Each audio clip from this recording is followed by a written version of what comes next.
Hello students, हम matrices पढ़ रहे थे। मैट्राइसिस में हमने एक लेक्चर कंप्लीट कर लिया था। आज हम सेकंड लेक्चर स्टार्ट कर रहे हैं। सेकंड लेक्चर में आज अपन करते हैं टाइप्स ऑफ मैट्रिक्स। तो हिंट डाल लीजिए, types of matrix. Types of matrix में सबसे पहले 3 मैट्रिक्स जो वेरी इंपॉर्टेंट मैट्रिक्स हैं, लेकिन बहुत ही आसान मैट्रिक्स हैं, उनको एक का नाम है रो मैट्रिक्स, एक है कॉलम मैट्रिक्स और एक है जीरो मैट्रिक्स। अगर हम डेफिनेशन वाइज समझें तो 15 सेकंड का खेल है इनको समझना। भाई रो मैट्रिक्स मतलब एक ऐसा मैट्रिक्स जिसमें केवल एक रो हो। कॉलम मैट्रिक्स मतलब ऐसा मैट्रिक्स जिसमें केवल एक कॉलम हो। और जीरो मैट्रिक्स मतलब ऐसा मैट्रिक्स जिसमें ऑल एलिमेंट जीरो हो। समझिए जरा, पहला मैट्रिक्स क्या है? Row matrix. रो मैट्रिक्स मतलब क्या है? एक ऐसा मैट्रिक्स जिसमें हैविंग ओनली वन रो, एक ऐसा मैट्रिक्स जिसमें केवल एक ही रो होती है, उसको अपन क्या बोलते हैं? रो मैट्रिक्स बोलते हैं। अगर हमारे पास कॉलम मैट्रिक्स की बात करें हम, तो एक ऐसा मैट्रिक्स जिसमें केवल एक ही कॉलम हो, वो कॉलम मैट्रिक्स। अगर मैं नल मैट्रिक्स या जीरो मैट्रिक्स की बात करूं, तो एक ऐसा मैट्रिक्स जिसमें सभी एलिमेंट जीरो हो, सभी एलिमेंट जीरो, उसको अपन क्या बोलते हैं? जीरो मैट्रिक्स या फिर नल मैट्रिक्स। अब थोड़ी सी और ज्ञान की बातें लगा लो वहीं पे। अगर किसी की में एक ही रो होगी तो एग्जांपल वाइज देखो, तो जस्ट अगर लिखेंगे अपन उसको जनरल फॉर्म में, तो A11 A2 A12 A13 A14 4 up to A19 कुछ इस फॉर्म का होगा। इसमें नंबर ऑफ रोज के बारे में अगर बात करें तो नंबर ऑफ रो कितनी है भाई? केवल एक ही है। नंबर ऑफ कॉलम के बारे में बात करें तो ये पहला कॉलम, दूसरा कॉलम, तीसरा कॉलम, चौथा column, up to nth column. तो इसकी ऑर्डर क्या हो गई? रो क्रॉस कॉलम, तो 1 क्रॉस n। एक एग्जांपल लिख रखा है आपको बढ़िया फैंसी आइटम दिखाने के लिए। भाई अगर 1 2 3 4 का मैट्रिक्स दिया हुआ है तो इसकी रो कितनी है? केवल एक ही रो है। कॉलम कितने हैं? 1 2 3 4 कॉलम है। तो अगर इसका ऑर्डर होगा तो क्या हो जाएगा? ये 1 क्रॉस 4 का ये एक रो मैट्रिक्स हो जाएगा। सिमिलरली कॉलम मैट्रिक्स क्या होता है? जिसमें केवल एक ही कॉलम, वो कॉलम मैट्रिक्स होता है। अब अगर मैं देखूँ एक ही कॉलम है तो ये किस तरीके से कॉलम हो गया? तो ये पहला एलिमेंट, पहला रो, दूसरा कॉलम कहता है। तो लास्ट वाला ये सेकंड वाला ऑप्शन है तो 1 ही होगा क्योंकि फर्स्ट कॉलम है। तो यहाँ 1 तो A11, यहाँ 1 तो A21, यहाँ 1 तो A31, लास्ट में फिर यहाँ 1 तो AM1। तो यहाँ पे नंबर ऑफ रोज कितनी हो गई? 1 2 3 से लेके M तक हो गई, तो M रोज हो गई। और नंबर ऑफ कॉलम तो एक ही है, तो M क्रॉस 1 जो है ये हमारे पास कॉलम मैट्रिक्स हो गया m क्रॉस 1 का। भाई first row, second row, third row, fourth row, to mth row. तो रोज हो गई m और कॉलम तो एक ही है, तो m क्रॉस 1 हो गया। यहाँ पे देख लो भैया, ये एग्जांपल है 1 2 3 4 5 मैंने लिख रखा है। ये क्या है? कॉलम मैट्रिक्स है क्योंकि इसमें केवल एक ही कॉलम है और रो कितनी है? 1 2 3 4 5। तो इसका ऑर्डर क्या हो जाएगा भैया? ऑर्डर तो रो क्रॉस कॉलम, तो 5 क्रॉस 1। तो ये हो गया। फिर यहाँ आ जाओ, तो ये अपने पास क्या है? Zero matrix. जीरो मैट्रिक्स देखिए जरा अच्छे से देख लो भाई। जीरो मैट्रिक्स ये क्या है? जीरो मैट्रिक्स या फिर नल मैट्रिक्स। तो एक ऐसा मैट्रिक्स जिसमें जितने भी एलिमेंट हो वो सब 0 0 0 0 हो, उस मैट्रिक्स को अपन जीरो मैट्रिक्स या फिर नल मैट्रिक्स कहते हैं।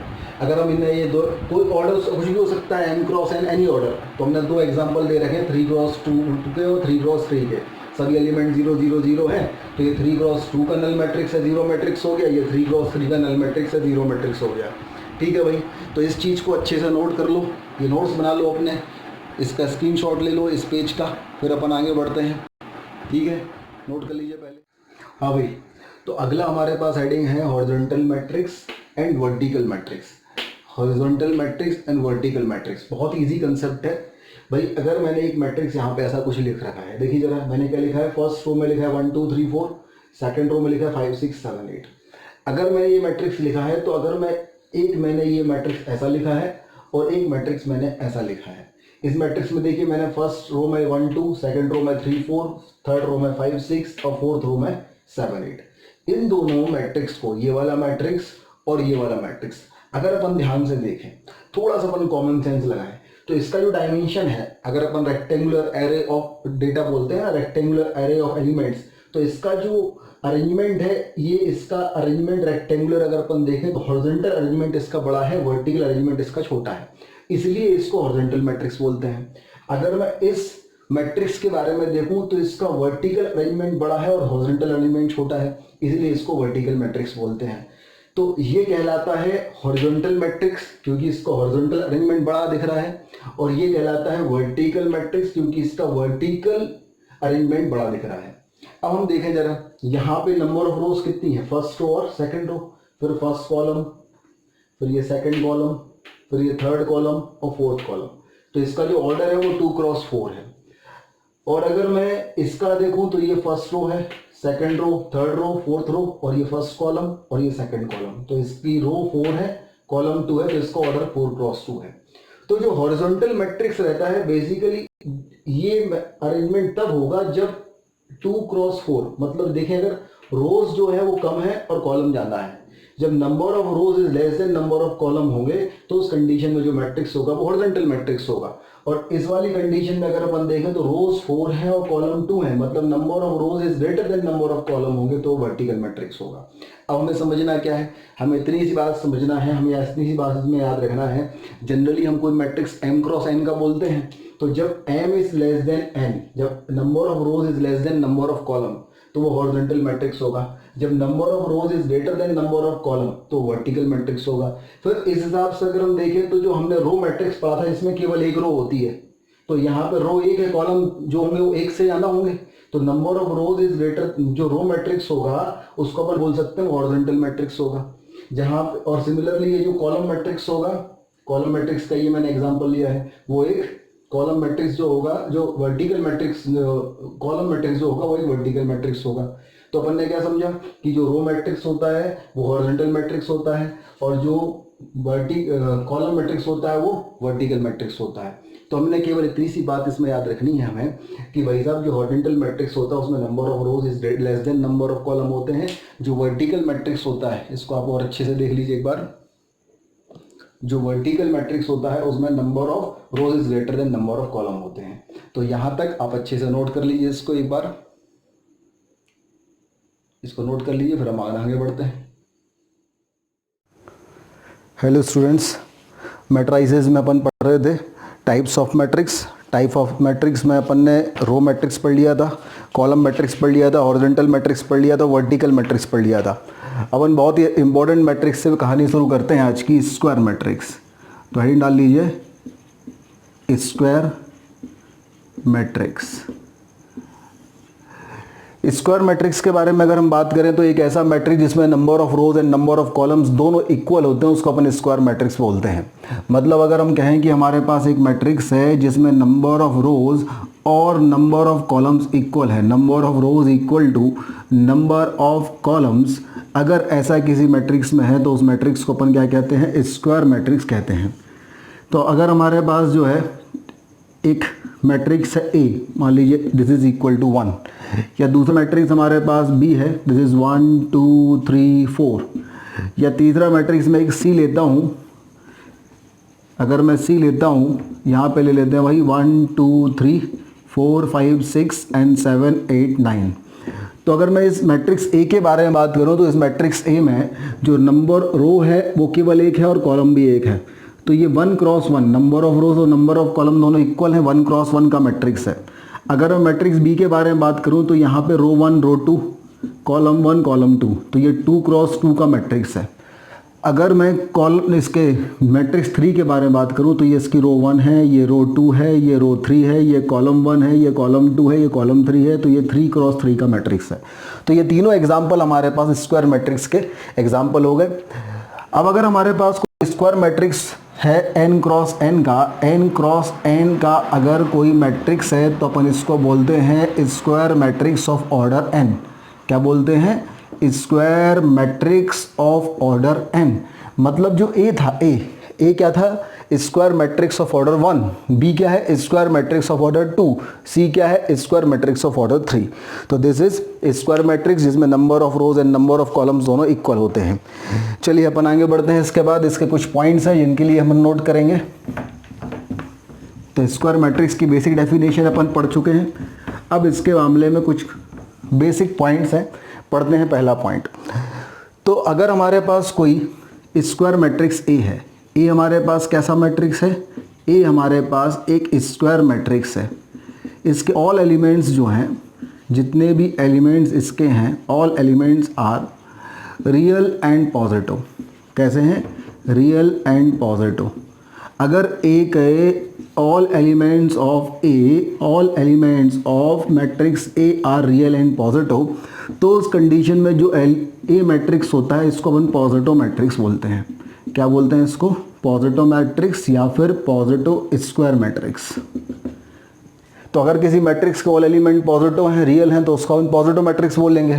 तो अगर स्क्वायर मैट्रिक्स के ऑल एलिमेंट्स अगर पॉजिटिव रियल हैं तो इसको अपन क्या बोलेंगे, पॉजिटिव स्क्वायर मैट्रिक्स बोलेंगे। और अगर आपसे केवल पॉजिटिव मैट्रिक्स भी बोला गया है तो आपको ये समझना है कि आपको पॉजिटिव स्क्वायर मैट्रिक्स बोला गया है। पॉजिटिव स्क्वायर मैट्रिक्स को प्यार से पॉजिटिव मैट्रिक्स बोलते हैं। आगे बढ़ते हैं। इसके बाद अगली हेडिंग डालिए कॉन्जुगेट एलिमेंट्स। अगली हेडिंग है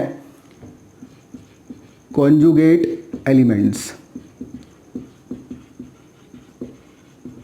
अगर हमारे पास एक स्क्वायर मैट्रिक्स है, सबसे पहली बात तो जो कॉन्जुगेट एलिमेंट्स हैं, it is define only for square matrix. Define only for square matrix मतलब जिसमें number of rose and number of columns दोनों इक्वल होंगे, उस मैट्रिक्स के लिए ही कॉन्जुगेट एलिमेंट डिफाइन होंगे। अगर हम एक स्क्वायर मैट्रिक्स लेते हैं, मान लीजिए मैंने ऑर्डर 3 का ले लिया, A11, A12, A13, A21, A22, A23, A31, A32, A33।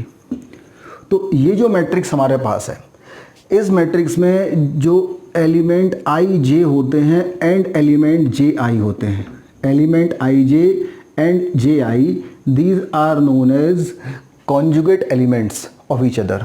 These are known as conjugate elements of each other.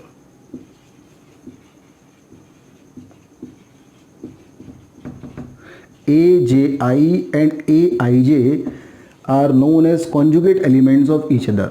तो यहाँ से हमारे पास क्या समझ में आया कि A12 इसका कॉन्जुगेट एलिमेंट क्या हो जाएगा, A21, और A13 इसका कॉन्जुगेट एलिमेंट क्या हो जाएगा, A31, और A23 इसका कॉन्जुगेट एलिमेंट क्या हो जाएगा, A32। तो A12 का कॉन्जुगेट एलिमेंट A21 है, A2 का कॉन्जुगेट एलिमेंट A12 है। मतलब A12 और A21 are the conjugate elements of each other, A13 and A31 are the conjugate elements of each other, and A23 and A32 are the conjugate elements of each other. This is the definition for conjugate elements. चलिए आगे बढ़ते हैं। This is the definition for conjugate elements. इसको note कर लीजिएगा।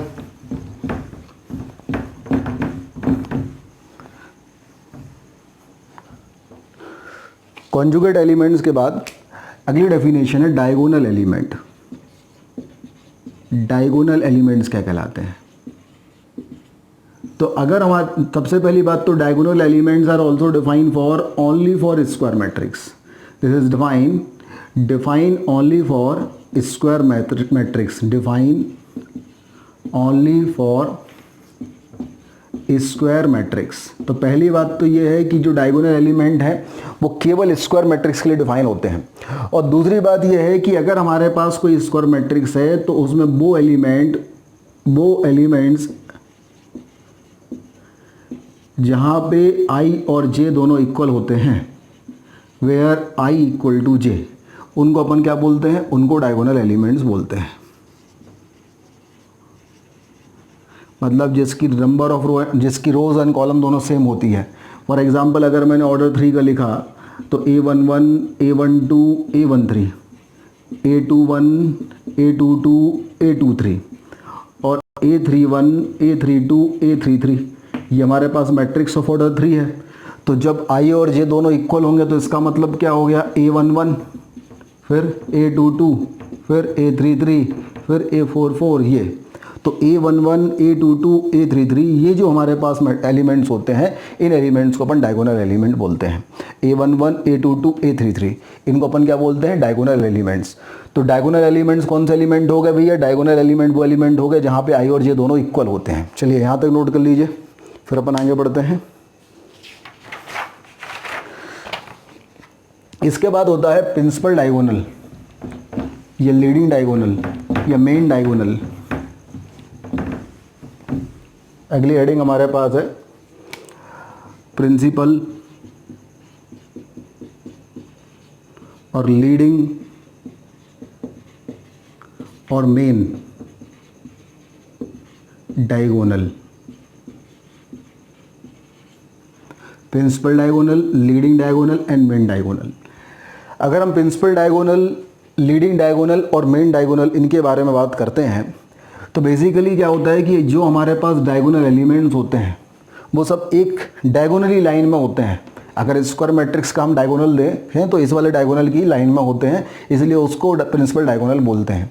अगर अपन इसको समझें और मैथमेटिकली तो हमने क्या किया, हमने एक स्क्वायर मैट्रिक्स लिखा A11 A12 A13, फिर हमने लिखा A21 A22 A23, फिर हमने लिखा A31 A32 और A33, ये हमने लिखा। अब अगर ये अपन ने लिखा है तो इसमें जो ये हमारे पास डायगोनल होता है, बेसिकली ये दोनों डायगोनल होते हैं, ये वाला भी डायगोनल होता है और ये वाला भी डायगोनल होता है, लेकिन ये वाला डायगोनल ना आईटी के सिलेबस में है ना सीबीएसई के सिलेबस में, इसको सेकेंडरी डायगोनल बोलते हैं। तो ये वाला जो डायगोनल होता है जिसमें आई और जे दोनों इक्वल होते हैं उनको अपन मेन डायगोनल बोलते हैं। मतलब डायगोनल एलिमेंट पे से जो पास होकर ये वाली लाइन जाती है इसको अपन क्या बोलते हैं, डायगोनल एलिमेंट्स को से पास होने वाली लाइन को अपन प्रिंसिपल डायगोनल, मेन डायगोनल या लीडिंग। तो अगर मैं इसकी डेफिनेशन लिखूंगा तो क्या हो जाएगी, the line along which the diagonal elements lie is called the principal diagonal. The line along which the principal diagonal diagonal elements lie are called principal, leading और मेन डायगोनल, ये लिख लीजिएगा। चलिए आगे बढ़ते हैं। इसके बाद फिर अगली डेफिनेशन होती है trace of an matrix. Trace of a matrix, भाई देखो क्या होती है ट्रेस ऑफ अ मैट्रिक्स, बहुत ही आसान सी चीज़ है। ट्रेस ऑफ अ मैट्रिक्स तो लिख लीजिए trace of a matrix. Trace of a matrix सबसे पहली बात तो define only for the square matrix, this is define only for square matrix. अब अगर हमारे पास कोई भी स्क्वायर मैट्रिक्स है, मान लीजिए A है, तो ये हो जाएगा A11 A12 A13, और ये है A21 A22 A23, और ये है A31 A32 और A33। तो हमने सबसे पहले देखा था डायगोनल एलिमेंट, ऐसे एलिमेंट होते हैं इसमें आई और जे दोनों इक्वल होते हैं। मतलब ये हमारे पास A11 A22 A33 ये डायगोनल एलिमेंट है, और इससे जो ये जो line passing through these element जिस पे लाई करते हैं उसको अपन क्या बोलते हैं, प्रिंसिपल डायगोनल बोलते हैं या मेन डायगोनल बोलते हैं। तो ये जो डायगोनल एलिमेंट्स होते हैं इनका सम क्या कहलाता है, sum of all diagonal elements. Sum of all diagonal elements जो होता है, sum of all diagonal elements जो होता है उसको अपन ट्रेस ऑफ मैट्रिक्स बोलते हैं। अब अगर trace of matrix A, trace of matrix A जो होता है उसको TRA या फिर TR ऑफ ए ऐसा लिखते हैं। इस केस में उसकी वैल्यू हो जाएगी A11 plus A22 plus A33।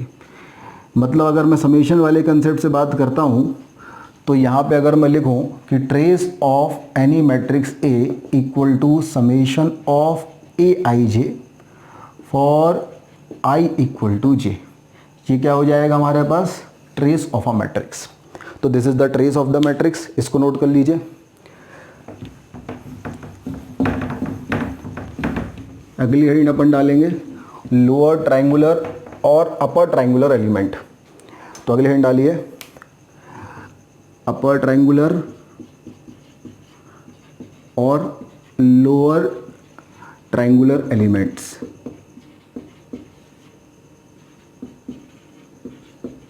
Lower triangular और अपर ट्रायंगुलर एलिमेंट्स बहुत ही आसान है भाई। सबसे पहली बात तो ये भी डिफाइन होता है ओनली फॉर स्क्वायर मैट्रिक्स। तो ये अपन लिख लें सबसे पहले, this is define only for square matrix. अब अगर मैंने कोई स्क्वायर मैट्रिक्स लिया, मान लीजिए मैंने ये ले लिया 3A11 ऑर्डर 3 का, A12 A13 A21 A22 A23 और ये है A31 A32 और A33। अगर मैंने ये ले लिया तो ये जो हमारे पास एलिमेंट थे ये तो कहलाते हैं डायगोनल एलिमेंट्स। ये हमारे पास क्या हो जाएंगे, डायगोनल एलिमेंट्स। इसका जो नीचे वाला ट्रायंगल होता है ये वाला, इसको बोलते हैं लोअर ट्रायंगुलर, लोअर ट्रायंगल, और इसका जो अपर वाला ट्रायंगल होता है इसको बोलते हैं अपर ट्रायंगल, और इनको अपन बोलते हैं लोअर ट्रायंगुलर एलिमेंट,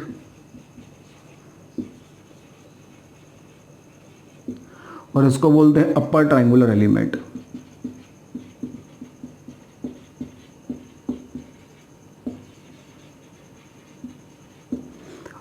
तो ये हमारे पास होते हैं डायगोनल एलिमेंट। इसके नीचे वाले जो एलिमेंट होते हैं उसको बोलते हैं लोअर ट्रायंगुलर एलिमेंट, और इसके ऊपर वाले जो होते हैं वो होते हैं अपर ट्रायंगुलर एलिमेंट। तो अगर डायगोनल एलिमेंट की हम डेफिनेशन देखते थे तो अपन कहते थे all A I J where I equal to J, where I equal to जे।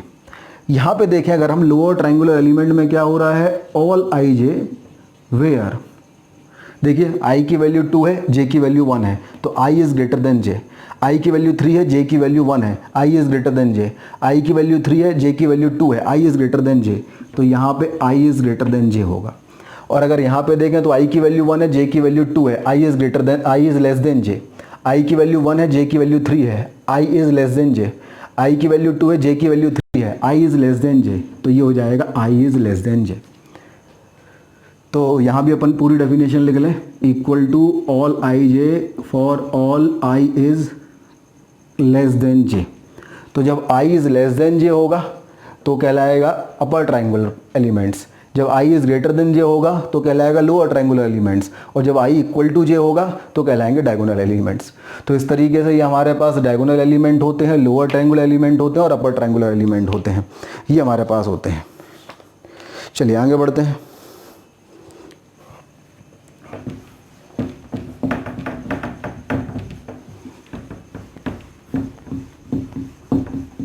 इसके बाद होता है डायगोनल मैट्रिक्स।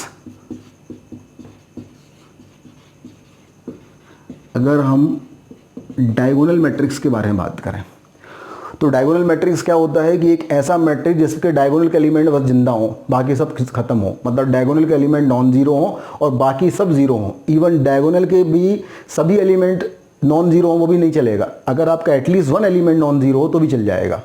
मतलब अगर मैं ये कहूँ कि हमारे पास एक ऐसा है A 0 0 0 B 0 0 0 C, या 1 2 3 लिख लेता हूँ, ये ऐसा है 1 2 3, तो ये हमारे पास डायगोनल मैट्रिक्स हो जाएगा। अगर हम कहें एक और हमारे पास है 1 0 0 0 2 0 और 0 0 0, तो इसको भी अपन जो है डायगोनल मैट्रिक्स बोलेंगे। अगर हमारे पास ऐसा है 1 0 0 0 0 0 0 0 0, तो इसको भी डायगोनल मैट्रिक्स बोलेंगे।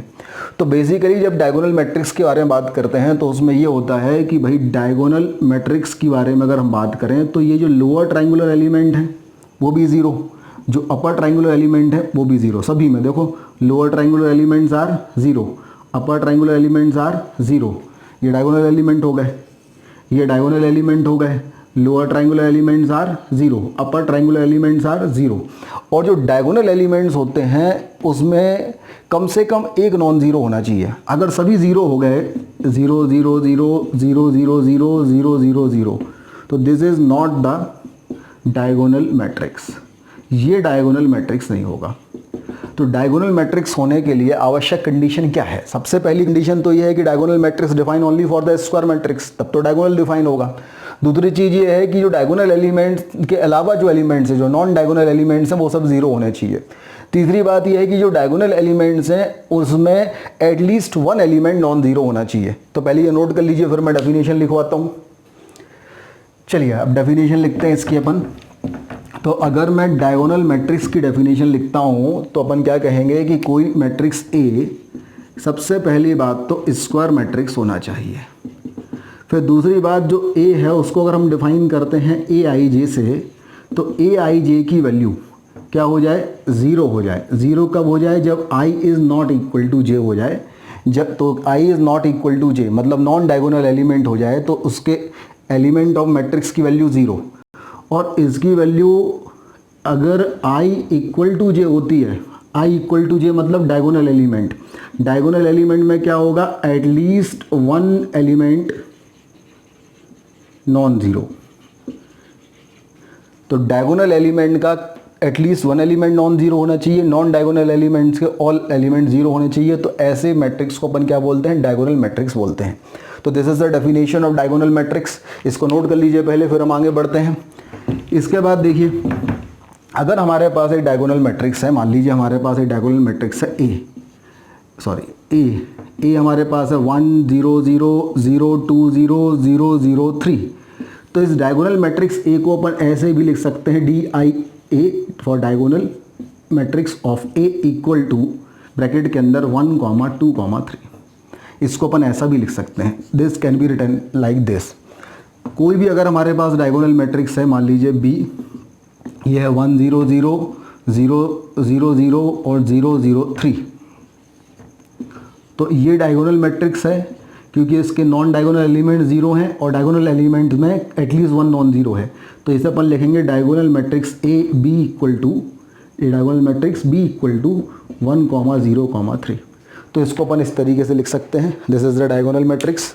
तो पहले यहाँ तक नोट कर लीजिए। डायगोनल मैट्रिक्स के बाद अगला मैट्रिक्स हमारे पास है, डायगोनल मैट्रिक्स के बाद जो अगला मैट्रिक्स हमारे पास है वो मैट्रिक्स है स्केलर मैट्रिक्स। क्या है?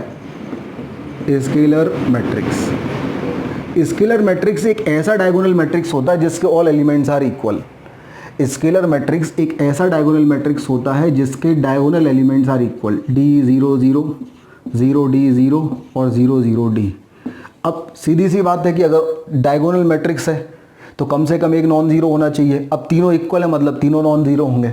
तो अपन कह सकते हैं कि स्केलर मैट्रिक्स क्या होता है, डायगोनल मैट्रिक्स। अगर डेफिनेशन लिखें हम इसकी तो this is the diagonal matrix. और जैसे ही मैंने डायगोनल बोला तो स्क्वायर अपने आप हो गया। अ diagonal matrix whose diagonal matrix whose all elements are equal, whose all elements are equal। अच्छा, अगर मैंने ये लिख दिया diagonal matrix whose all elements are equal, तो all elements are equal मतलब non diagonal elements are equal, क्योंकि diagonal matrix मैंने पहले लिख दिया, और non diagonal elements are zero. या फिर अपन ऐसा लिखें, स्क्वायर मैट्रिक्स के फॉर्म में डेफिनेशन लिखेंगे तो अपन कहेंगे I square matrix whose diagonal elements are equal, do diagonal elements are non-zero and equal and non-diagonal elements are zero।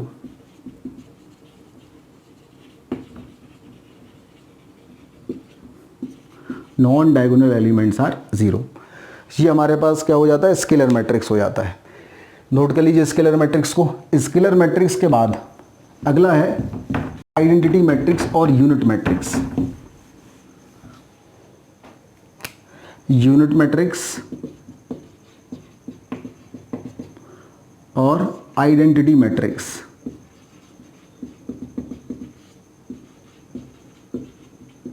एक ऐसा स्केलर मैट्रिक्स जिसके ऑल एलिमेंट वन होते हैं, या एक ऐसा डायगोनल एलिमेंट जिसके ऑल एलिमेंट वन होते हैं। अब जैसे ही मैंने स्केलर मैट्रिक्स बोला तो उसमें जीवित कौन से डायगोनल एलिमेंट होते थे, वो वन हो जाएंगे। तो अगर हम यूनिट मैट्रिक्स के बारे में बात करें तो एक हमारे पास ऐसा मैट्रिक्स जिसके डायगोनल एलिमेंट वन होते हैं, 1 0 0 0 1 0 0 0 1। ये क्या हो गया, identity matrix 1 0 0 1, identity matrix of order 2। तो ये हमारे पास क्या हो गया, आइडेंटिटी मैट्रिक्स ऑफ ऑर्डर 3, इसे I3 लिखेंगे। Identity matrix of order 2 I2 लिखेंगे। तो आइडेंटिटी मैट्रिक्स की अगर मैं डेफिनेशन के बारे में बात करूं तो एक ऐसा diagonal element whose all elements are equal to 1। तो इसकी अगर हम डायगोनल एलिमेंट्स के फॉर्म में, डायगोनल मैट्रिक्स के फॉर्म में डेफिनेशन लिखते हैं तो अपन ये कहेंगे a diagonal matrix whose all elements equal to 1। अब डायगोनल एलिमेंट्स लिखा है मतलब क्लियर हो गया कि अपर ट्रायंगुलर और लोअर ट्रायंगुलर एलिमेंट जीरो होंगे, और डायगोनल एलिमेंट्स के बारे में बात हो रही है वो वैल्यू 1 होगी। या फिर अ square matrix is a square matrix such that if A is defined as Aij, this is equal to 0 for all I is not equal to j and 1 for all I equal to j। तो this is the definition for identity matrix। Identity matrix को आई से represent करते हैं basically, और आई इसके आगे जो I3 लिखा है, 3 क्या डिफाइन करता है इसका ऑर्डर, I2 क्या डिफाइन करता है इसका ऑर्डर। तो इस तरीके से हमारे पास आइडेंटिटी मैट्रिक्स या यूनिट मैट्रिक्स होता है। इसके बाद अगली हमारे पास डेफिनेशन होती है, हमने अभी देखा था अपर ट्रायंगुलर एलिमेंट्स और लोअर ट्रायंगुलर एलिमेंट्स होते हैं। तो अगली डेफिनेशन होती है अपर triangular matrix and lower triangular matrix. तो लिखें भैया अपर ट्रायंगुलर मैट्रिक्स, अपर ट्रायंगुलर मैट्रिक्स क्या होता है? अपर ट्रायंगुलर मैट्रिक्स ध्यान दीजिए। तो अपर ट्रायंगुलर मैट्रिक्स एक ऐसा मैट्रिक्स होता है जिसमें अपर ट्रायंगल का जो पार्ट है वो तो ठीक है, उसके जो लोअर ट्रायंगल वाले एलिमेंट्स हैं वो नॉन ज़ीरो होने चाहिए। मतलब अगर मैं इसकी डेफिनेशन लिखूं तो एक स्क्वायर मैट्रिक्स, सबसे पहली बात तो स्क्वायर होना चाहिए। Square matrix whose lower triangular elements are zero, whose lower triangular elements are zero. मतलब अगर हमारे पास कुछ ऐसा है, ये एक मैट्रिक्स है 3x3 का अपन ले लेते हैं, ये कुछ इस तरीके से ये, तो अगर हम यहाँ पे कुछ अपन नाम रख दो इनका ABC 1 2 X। अगर हम बात करें तो यहाँ पे जो लोअर ट्रायंगुलर एलिमेंट्स हैं ये सब क्या है? ज़ीरो है। जब लोअर ट्रायंगुलर एलिमेंट ज़ीरो होंगे तो उसको अपन क्या बोलेंगे? अपर ट्रायंगुलर मैट्रिक्स बोलेंगे। और अगर अपर ट्रायंगुलर मैट्रिक्स ज़ीरो होंगे तो उसे लोअर ट्रायंगुलर मैट्रिक्स बोलेंगे। सिमिलरली लोअर ट्रायंगुलर मैट्रिक्स के बारे में अगर अपन बात करें तो जब अपर ट्रायंगुलर मैट्रिक्स की बात हो रही थी तो लोअर ट्रायंगल वाले एलिमेंट ज़ीरो हैं, तो जब लोअर ट्रायंगुलर के बारे में बात होगी तो अपर ट्रायंगल वाले एलिमेंट ज़ीरो होंगे। अपर ट्रायंगल वाले जो एलिमेंट हैं A0 0, BC 0 और ये हमारे पास क्या हो जाएगा? XY Z। तो लोअर में हमारे पास ये जाएगा भाई, ये हमारे पास डायगोनल है, ये लोअर है और ये हमारे पास अपर है। तो हम कह सकते हैं कि लोअर ट्रायंगुलर मैट्रिक्स में क्या हो गया? जो अपर ट्रायंगुलर एलिमेंट्स से वो ज़ीरो हो गए। और यहाँ पे भी देखिए ये डायगोनल है, ये हमारे पास अपर ट्रायंगुलर है, ये लोअर ट्रायंगुलर है।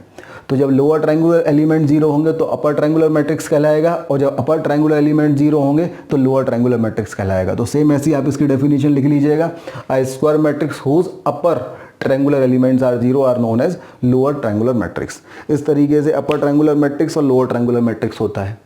अब इसमें एक बहुत प्यारी सी बात अपन इन अपर और लोअर के बारे में मैं आपसे करना चाहूँगा। अगर हम ये बोलते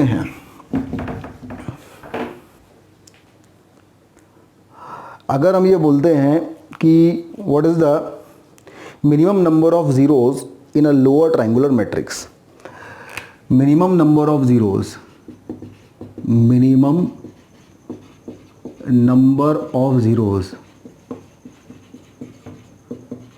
इन अ लोअर ट्रायंगुलर मैट्रिक्स। देखो लोअर और अपर, लोअर ट्रायंगुलर मैट्रिक्स और अपर ट्रायंगुलर मैट्रिक्स। तो यहाँ से हम एक चीज़ समझें कि हमने ये देखा था कि जो लोअर ट्रायंगुलर मैट्रिक्स होता है, लोअर ट्रायंगुलर मैट्रिक्स जो हमारे पास होता है, उस लोअर ट्रायंगुलर मैट्रिक्स में क्या होता था? सबसे पहली बात तो अगर हमारे पास ये एक ए है, एक मैट्रिक्स ए एक मैट्रिक्स है, सबसे पहली बात तो ये एक स्क्वायर मैट्रिक्स होगा। दूसरी चीज़ ये था कि इसके अपर ट्रायंगुलर एलिमेंट्स वो ज़ीरो होंगे। और बाकी के एलिमेंट, रिमेनिंग एलिमेंट्स के बारे में हम क्या कहेंगे भाई? बाकी के जो हमारे पास diagonal element and upper lower वाले एलिमेंट्स बचे उनके बारे में आप क्या कहेंगे? तो रिमेनिंग एलिमेंट्स के बारे में ये कहा जाता है कि रिमेनिंग एलिमेंट्स में एटलीस्ट वन नॉन ज़ीरो होगा।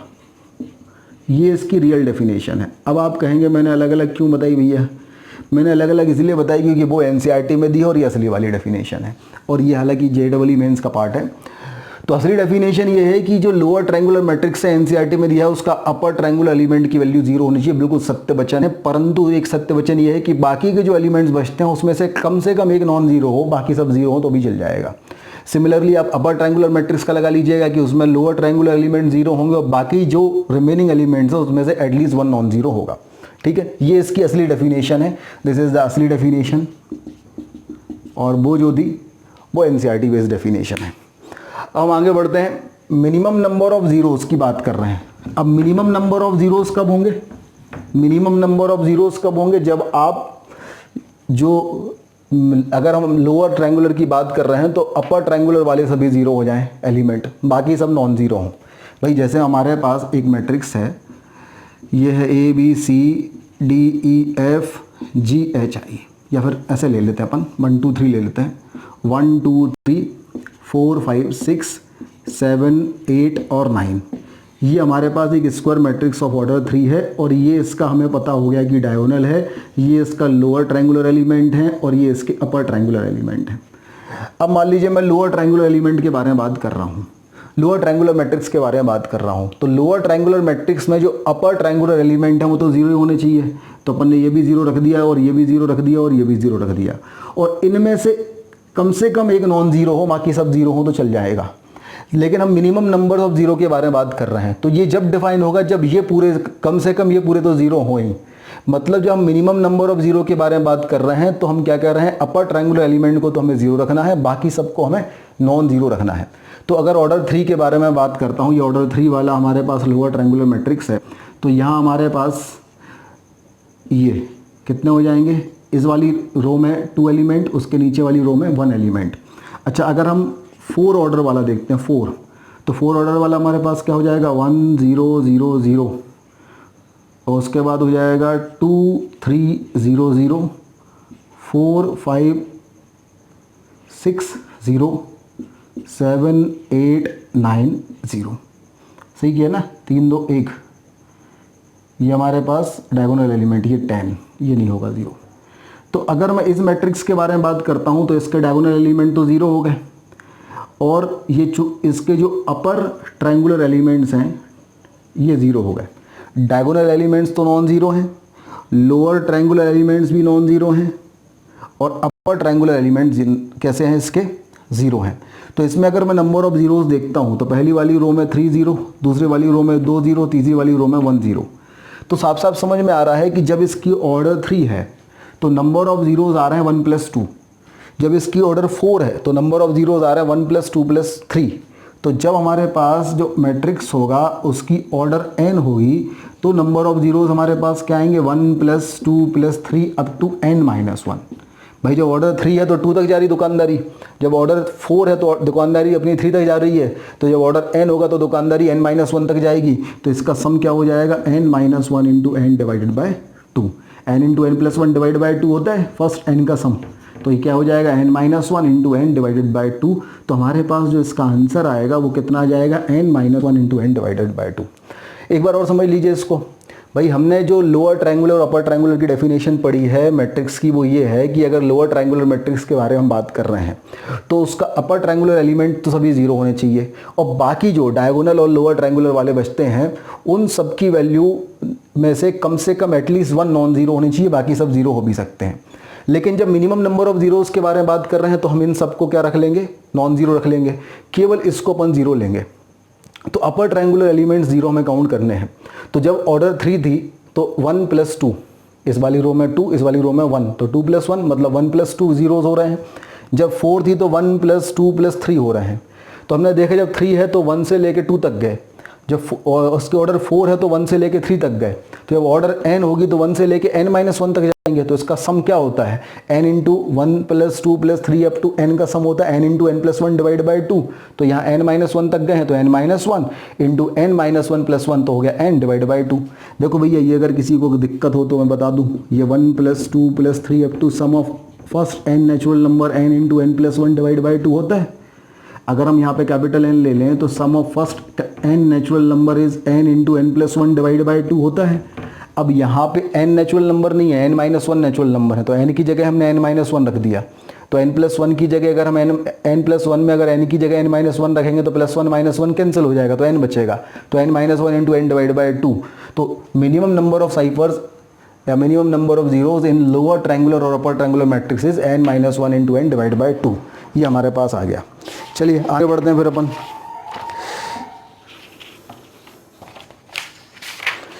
इसके बाद फिर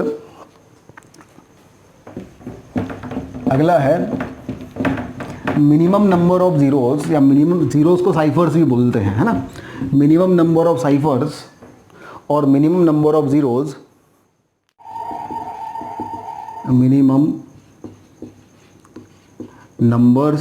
number of zeros in a diagonal और अ स्केलर और अ यूनिट मैट्रिक्स। यूनिट मतलब आइडेंटिटी मैट्रिक्स। अब इसमें मिनिमम नंबर ऑफ जीरोस कब होंगे? तो ये डायगोनल एलिमेंट के बारे में बात करते हैं, है ना। स्केलर और यूनिट तो सेम ही है। तो अगर मैं डायगोनल मैट्रिक्स के बारे में बात करता हूँ, डायगोनल के जो आएगा वही आंसर यूनिट का आएगा, वही आंसर स्केलर का आएगा। तो डायगोनल मैट्रिक्स के बारे में अगर मैं बात करता हूं तो डायगोनल मैट्रिक्स में क्या होगा, जो डायगोनल एलिमेंट्स हैं उनमें से कम एक नॉन जीरो होना चाहिए और नॉन डायगोनल एलिमेंट जीरो होना चाहिए। यूनिट में अगर मैं बात करूं तो डायगोनल एलिमेंट नॉन 1 होना चाहिए, स्केलर में डायगोनल एलिमेंट नॉन जीरो होना चाहिए। तो अगर मैं डायगोनल के मिनिमम नंबर निकालता हूं तो यूनिट और स्केलर के एग्जैक्ट नंबर निकलेंगे, तो इसलिए अपन डायगोनल के मिनिमम नंबर निकालते हैं। अगर हमारे पास कोई डायगोनल एलिमेंट है, मान ली डायगोनल मैट्रिक्स है, मान लीजिए ऐसा है 1 0 0 0 2 0 और 0 0 3, ये ऑर्डर 3 का डायगोनल मैट्रिक्स है। अच्छा, ऑर्डर 2 के बारे में अगर मैं बात करूं तो क्या हो जाएगा 1 0 0 3। ऑर्डर 4 के बारे में अगर मैं बात करूं तो हो जाएगा 1 0 0 0 0 2 0 0 0 0 3 0 और 0 0 0 4। अब मैं ज़रा नंबर ऑफ जीरोस काउंट करूं, आप केवल यहाँ ऊपर के काउंट करो। ये हो गया 1 + 2, इसके कितना है, ये 1 है, और इसमें कितना है 2, और उसका जस्ट डबल यहाँ पे, तो इंटू 2। इसका 1 जस्ट डबल इंटू 2। यहाँ पे देखें 1, फिर यहाँ पे देखें 2, फिर यहाँ पे देखें 3, फिर जस्ट डबल। तो जब ऑर्डर 2 हो रही है, यहाँ पे ऑर्डर क्या थी 2, जब ऑर्डर 2 हो रही है तो यहाँ पे गए 2 इंटू 1। जब ऑर्डर 3 हो रही थी तो 1 + 2 इंटू 2। जब ऑर्डर 4 हो रही है तो 1 + 2 + 3 अप टू 2।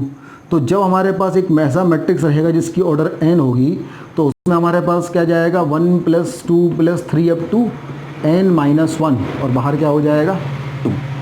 समझिए बात को आप भाई। जब ऑर्डर यहाँ पे 2 थी तो यहाँ पे 2 तक, ऑर्डर 3 थी तो 2 तक गया, एक कम तक।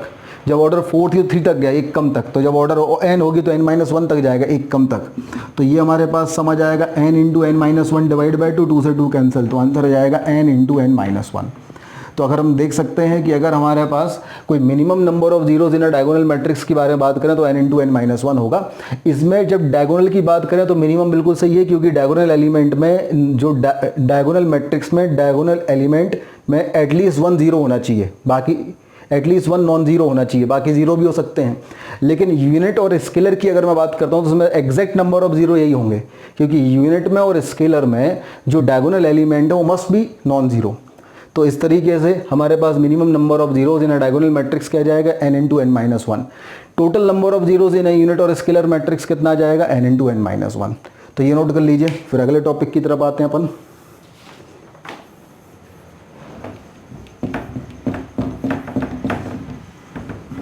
इसके बाद मैक्सिमम नंबर ऑफ जीरोज के बारे में बात करूं। Maximum number of zeros in a diagonal matrix, maximum number of zeros in a diagonal matrix. अब देखो भाई, in a diagonal matrix maximum number of zero.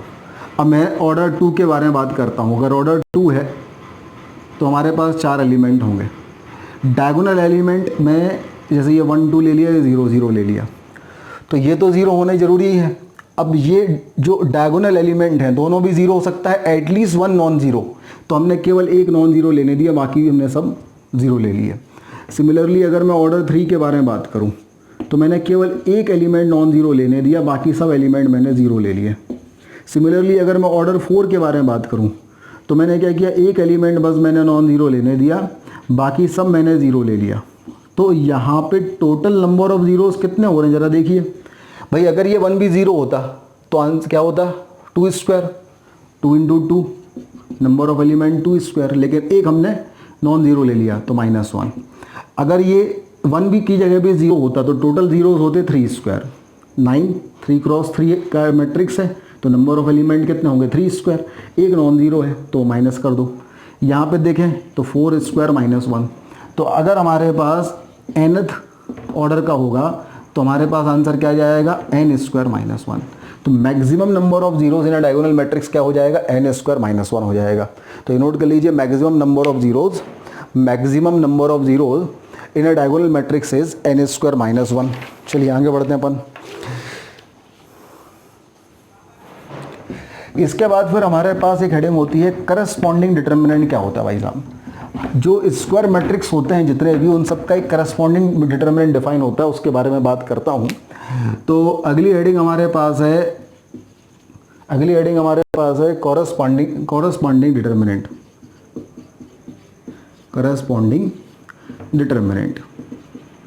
तो सबसे पहली बात तो यह है, जो करस्पॉन्डिंग डिटर्मिनेंट होता है it is defined only for the square matrix.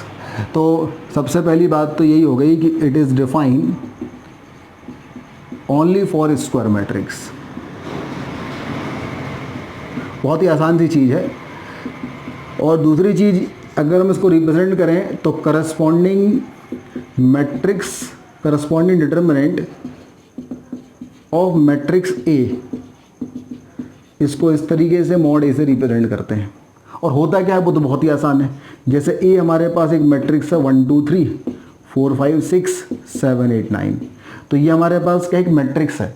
इसका डिटर्मिनेंट बना दूं मैं, डिटर्मिनेंट मॉड ए, मतलब इसके सेम एलिमेंट को अगर मैं एक डिटर्मिनेंट में रख दूं तो ये हमारे पास क्या बन जाएगा, इसका करस्पॉन्डिंग डिटर्मिनेंट। अब डिटर्मिनेंट जो है वो आपने अभी पढ़ा नहीं है, अब इसके बाद में पढ़ोगे तो आपको समझ में आ जाएगा बहुत अच्छे से। रीज़न ये है क्योंकि आईआईटी वाला जो मैं आपको टीचिंग नोट्स दे रहा हूँ, तो आईआईटी वाले टीचिंग नोट्स में डिटर्मिनेंट पहले पढ़ा देते हैं, लेकिन चूंकि हमें एनसीईआरटी भी सॉल्व करनी है, इसलिए उस चक्कर में हम क्या कर रहे हैं कि हम मैट्रिक्स का फेज़ 1 पहले पढ़ेंगे, फिर डिटर्मिनेंट पढ़ेंगे, फिर मैट्रिक्स का फेज़ 2 पढ़ेंगे। तो हालांकि इतना डिटर्मिनेंट तो सब जानते हैं, इसको खड़े डंडे के अंदर जो लिखा रहता है इन सबको डिटर्मिनेंट बोलते हैं। तो इसको जो है मॉड ए को corresponding determinant of matrix A बोलते हैं। तो इतना नोट कर लीजिए, फिर अपन आगे बढ़ते हैं। इसके बाद एक मैट्रिक्स होता है सिंगुलर मैट्रिक्स और एक मैट्रिक्स होता है नॉन सिंगुलर मैट्रिक्स। बहुत ही आसान है, singular matrix and non singular matrix. तो हेडिंग डाल लीजिए सिंगुलर मैट्रिक्स। तो ए एक सिंगुलर मैट्रिक्स तब होगा, पहली बात तो singular matrix and non singular matrix define only for the square matrix. अब ए अगर जो है एक सिंगुलर मैट्रिक्स है, अगर ए जो है वो एक सिंगुलर मैट्रिक्स है तो उसका जो करस्पॉन्डिंग डिटर्मिनेंट है उसकी वैल्यू 0 आनी चाहिए। अगर करस्पॉन्डिंग डिटर्मिनेंट ऑफ ए की वैल्यू 0 है, ये सॉल्व हो जाता है। मैट्रिक्स सॉल्व होकर एक कांस्टेंट वैल्यू नहीं देता, डिटर्मिनेंट सॉल्व होकर कांस्टेंट वैल्यू देता है। तो डिटर्मिनेंट ऑफ ए की जो वैल्यू आएगी वो 0 अगर आ जाती है तो ए कैसा हो जाएगा, एक सिंगुलर मैट्रिक्स हो जाएगा। और अगर non singular matrix,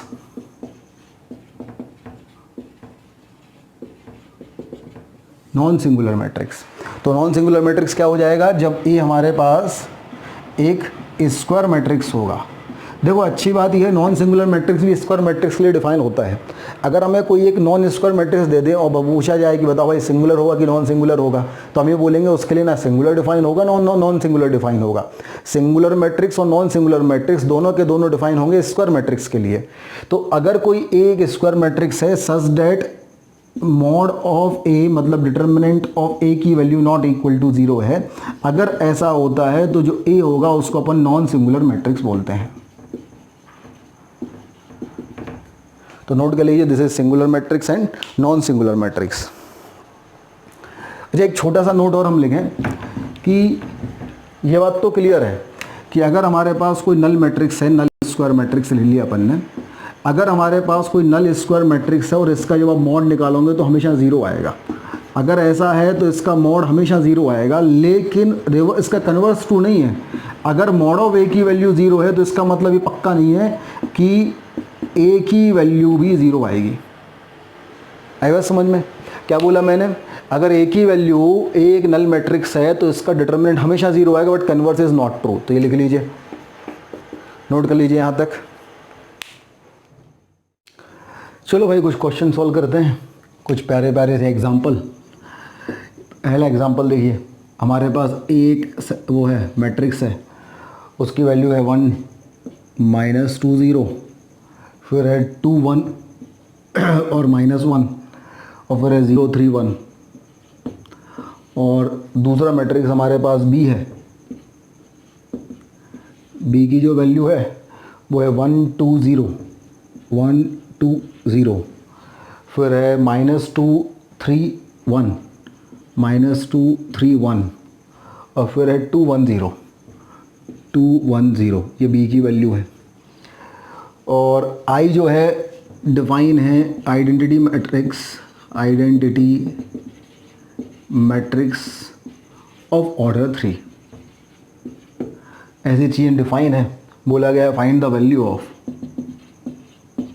2a + 3b - 5i। इसकी वैल्यू निकालो क्या होगी। बहुत ही आसान है, सॉल्व कर लेते हैं। आप लोग पहले एक बार ट्राई कर लो, है ना, वीडियो पॉज करके, फिर हमारा देखना भाई। ऐसा नहीं पूरे छापते ही रहो, खुद अपने मन से भी कुछ करना चाहिए, है ना। रखें भाई, एक ही वैल्यू पुट करते हैं अपन। तो ये हो जाएगी 1 -2 0, ये हो जाएगी 2 1 -1, और ये हो जाएगी 0 3 1, फिर हो जाएगा 3। बी की वैल्यू रखेंगे तो ये हमारे पास हो जाएगी 1 2 0 -2 3 1 और 2 1 0, और फिर ये जाओ -5। तो 1 0 0 0 1 0 और 0 0 1, ये हमारे पास आ गया। तो अपन यहाँ पे लगाते हैं हम स्केलर का मल्टीप्लाइड वाला कंसेप्ट। अगर हम स्केलर का मल्टीप्लाइड वाला कंसेप्ट लगाते हैं तो क्या होगा, 2 अंदर जाएगा, सब एलिमेंट में मल्टीप्लाइड होगा, 2 सभी एलिमेंट में मल्टीप्लाइड होगा, तो ये हो जाएगा 2, फिर 2 × -2 हो जाएगा -4, 2 × 0 हो जाएगा 0, 2 × 2 हो जाएगा 4, 2 × 1 हो जाएगा 2, 2 × -1 -2, 2 × 0 हो जाएगा 2, 2 × 3 हो जाएगा 6, 2 × 1 हो जाएगा 2। यहाँ पे +3 हो गया, तो 3 अंदर जाएगा सभी एलिमेंट्स के पास, जाने दो भाई।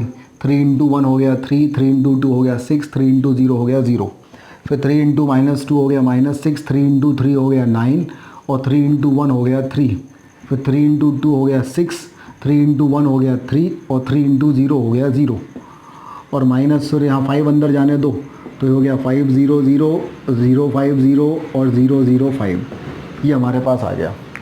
जब ये हमारे पास आ गया है, अब हम इनको प्लस माइनस जो बोला है वो कर देते हैं भाई साहब। प्लस माइनस क्या बोला है देखें, तो पहला एलिमेंट इसका +2, फिर ये +3, फिर -5, फिर ये माइनस का 4, प्लस का 6 और माइनस का 0, फिर ये हो गया 0, फिर ये +0 और वो -0।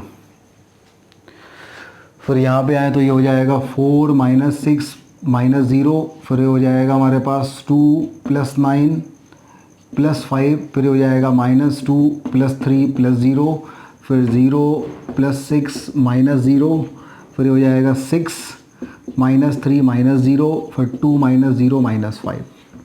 ये हमारे पास कहानी आ जाएगी। अब इसको अपन सॉल्व कर दें तो 3 + 2 5 -5 0, 6 - 4 2, और ये तो हो गया 0। ये 4 - 6 हो गया हमारे पास -2, और यहाँ पे चेक करें 2 9, और ये -5 आएगा यहाँ पे। तो 9 और 2 11, 11 में से अपने पास 5 गए तो कितना हो गया 6, 3 - 2 कितना हो गया 1, यहाँ पे आ गया +6, 6 - 3 हो गया 3, और 2 - 5 हो गया -3। तो इस तरीके से ये हमारे पास 2 - 3, ठीक है। तो इस तरीके से ये हमारे पास आंसर आ जाएगा।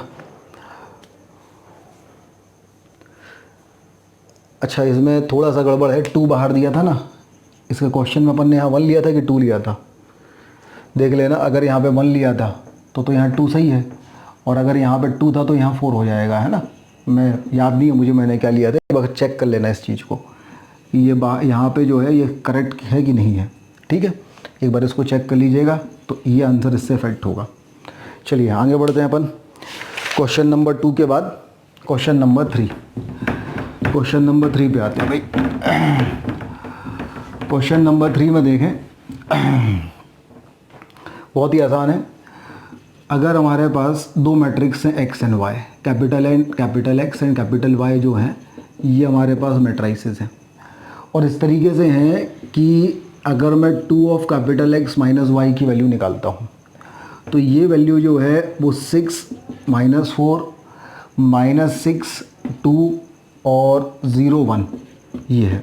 एक बार चेक कर लूँ, 6 -4 -6 2 0 1।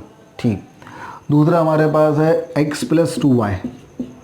x + 2y की जो वैल्यू है वो क्या है, 3 - 2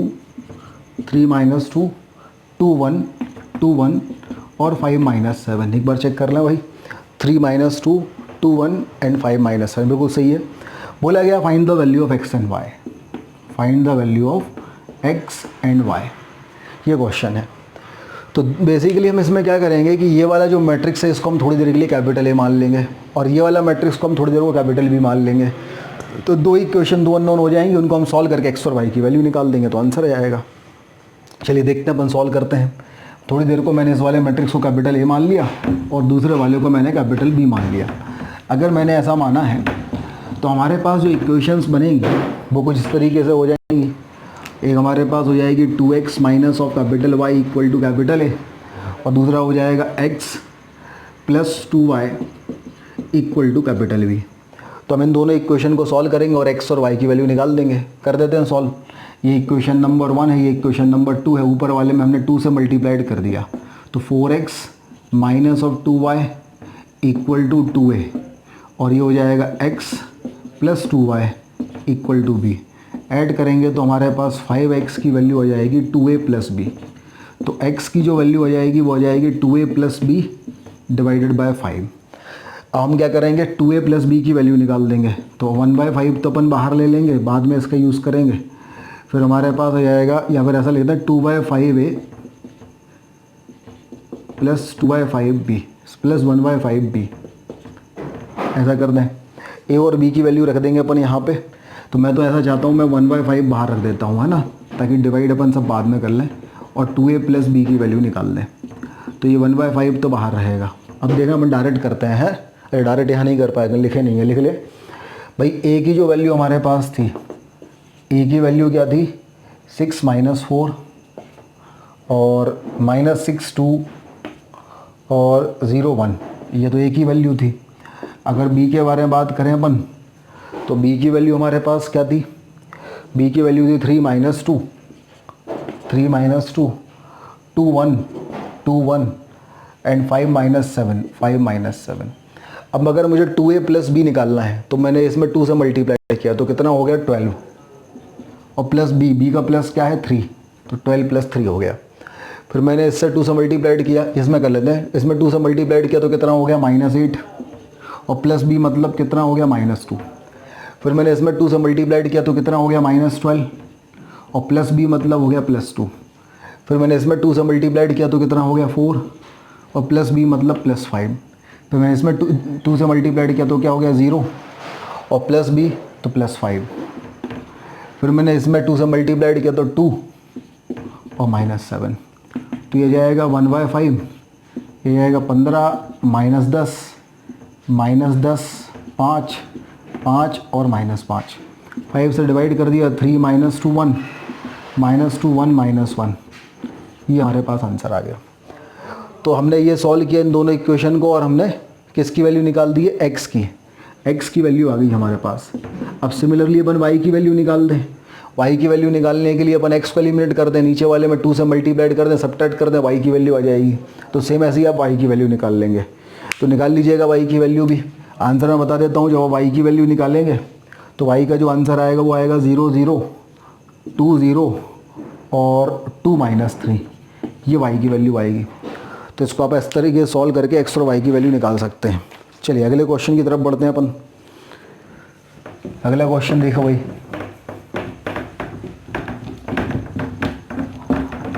होमवर्क हो गया भैया, मैं बताना भूल जाऊँ अगर तो इसलिए पहले बता देता हूँ। एनसीईआरटी में शायद चैप्टर नंबर 3 का नाम मैट्रिक्स है, तो मैट्रिक्स वाला जो भी चैप्टर उसकी फर्स्ट एक्सरसाइज आपको होमवर्क है ना। अगर चैप्टर 3 है तो एक्सरसाइज 3.1 जो है वो आपका होमवर्क है। सामने एनसीईआरटी नहीं है तो एग्जैक्टली याद नहीं है अभी।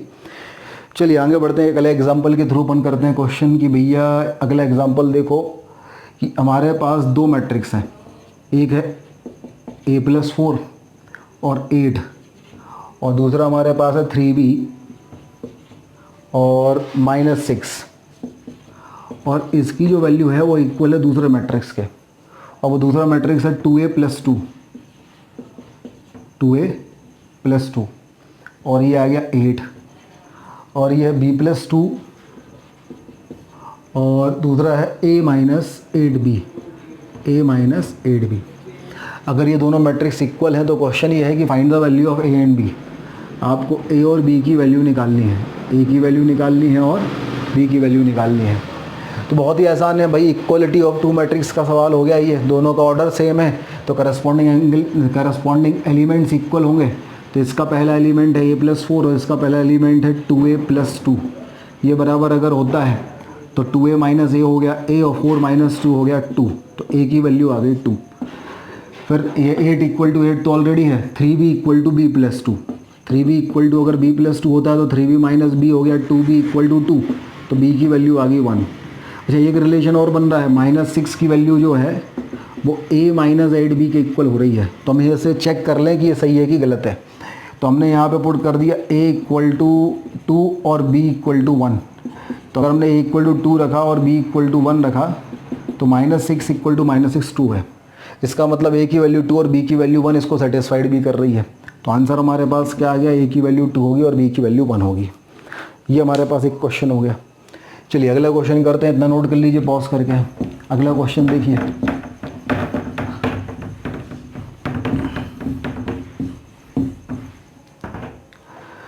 अगला क्वेश्चन हमारे पास है कि हमें दो मैट्रिक्स इस तरीके से, एक मैट्रिक्स है एक मैट्रिक्स है हमारे पास 9 - 2 और -1 1 और 4 3 and this is equal to capital A एक मैट्रिक्स है, प्लस एक दूसरा मैट्रिक्स है 1 0 2 4 एंड -1 9। तो find the value of A। अगर ऐसा है तो आपको क्या करना है, आपको A की वैल्यू निकालना है। तो हम इसका ट्रांसफ़र कर देंगे इस तरफ।